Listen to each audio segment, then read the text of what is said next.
US Vice President J.D. Vance has embarked on a 4-day official visit to India beginning on Monday, April 21st and continuing through April 24th. This marks his first official trip to the country following his recent visit to Italy. Vice President Vance, accompanied by his wife Usha and their 3 children, arrived at Delhi's Palam Airport, where he was warmly welcomed by Union Minister Ashwini Vaishnaw. The delegation's first stop was the Akshardham Temple, where they explored the site's spiritual and cultural heritage. Later in the visit, Vice President Vance is scheduled to meet Prime Minister Modi to discuss strengthening the US-India ties amid Trump's tariffs announcements.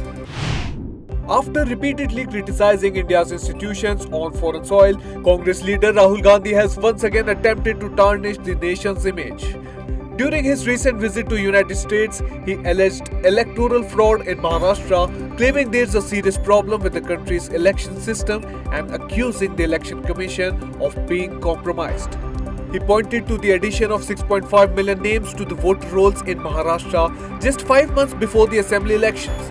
However, the Election Commission has strongly dismissed these unfounded allegations, stating that the electoral process was conducted strictly in accordance with established rules and guidelines. The BJP strongly criticized Rahul Gandhi after he questioned the Election Commission. The party labelled him a serial offender, traitor and an agent of George Soros, accusing him of defaming India on the global stage.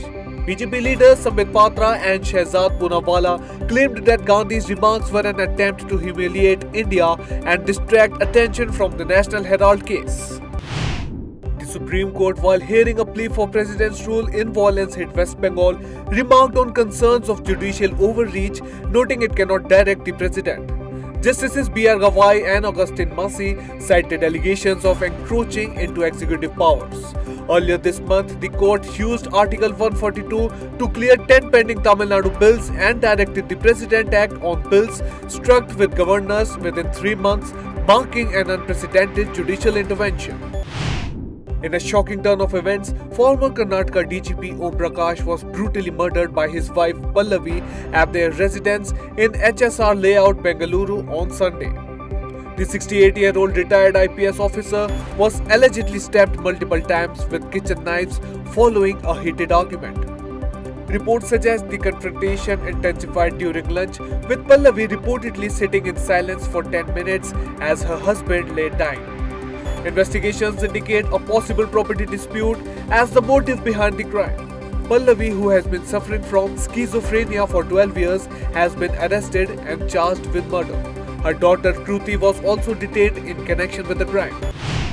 Jammu and Kashmir experienced heavy rainfall leading to flash floods and landslides, especially in the Ramban district. Villages such as Bagna and Dharamkund were severely affected. 3 lives were lost, 1 person is still missing, and nearly 100 individuals were rescued. Approximately 10 houses were completely destroyed, while 30 others sustained significant damage. Schools were closed in response to the IMD's heavy rain warning. Despite the challenging weather conditions, rescue operations are going with army and local authorities actively involved. Pope Francis, the first Latin American pontiff, died Monday at 88. Cardinal Kevin Farrell confirmed his death, saying he passed away at 7:35 a.m. after a life of service. Church bells rang across Rome following the news. Francis has been hospitalized since February 14th with double pneumonia. He had chronic issues since youth. His 12-year papacy was known for a softer tone, but he also drew criticism for his views on capitalism and climate change. Meanwhile, PM Modi offered his condolences for Pope Francis' death and recalled his visit to the Vatican.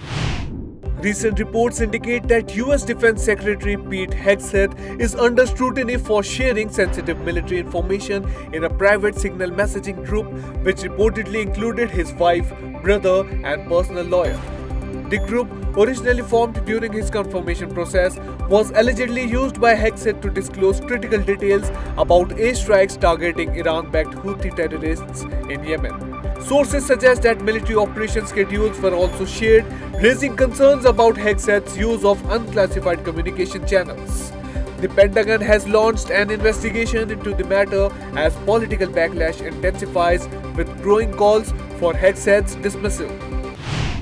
Amid intensifying trade tensions, China has issued a sharp warning against any country pursuing broader trade deals with the US at Beijing's expense, escalating rhetoric in the ongoing tariff war. This comes as report emerged that the Trump administration is pressuring nations seeking tariff negotiations to limit trade with China.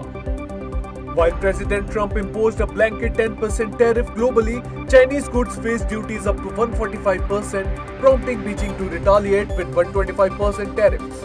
China's Commerce Ministry condemned the US for abusing tariffs, warning that appeasement will fail and vowed resolute countermeasures to protect its national interests. Amid ongoing tensions, Russia and Ukraine on Sunday accused each other of violating an Easter truce which had been declared by Russian President Vladimir Putin to mark the religious holiday. Despite the 30-hour ceasefire, Ukrainian President Volodymyr Zelensky reported that Russia had launched hundreds of attacks along the front lines with over 2,000 violations of the truce. Zelensky proposed a 30-day halt to strikes using long-range drones and missiles on civilian infrastructure, but Russia rebuffed the offer. On a historic night at Allegiant Stadium in Las Vegas, WWE legend John Cena captured a record-breaking 17th championship title at WrestleMania 41, surpassing Ric Flair's long-standing record. On night 2 of the event, Cena defeated reigning champion Cody Rhodes in a high-octane showdown. Chaos unfolded when rapper Travis Scott stormed into the arena as his song Fiend echoed through the stadium. Rhodes took down Scott, but the distraction opened a window of opportunity for Cena. The Gujarat Titans will take on Kolkata Knight Riders at Eden Garden in Kolkata on Monday. Gujarat, with 10 points from 7 matches, currently sits at the top of the points table. Kolkata, placed 7th with 6 points, is aiming for consistency. The match is scheduled to begin at 7:30 p.m. and both teams boast strong lineups featuring key players like Shubman Gill and Andre Russell.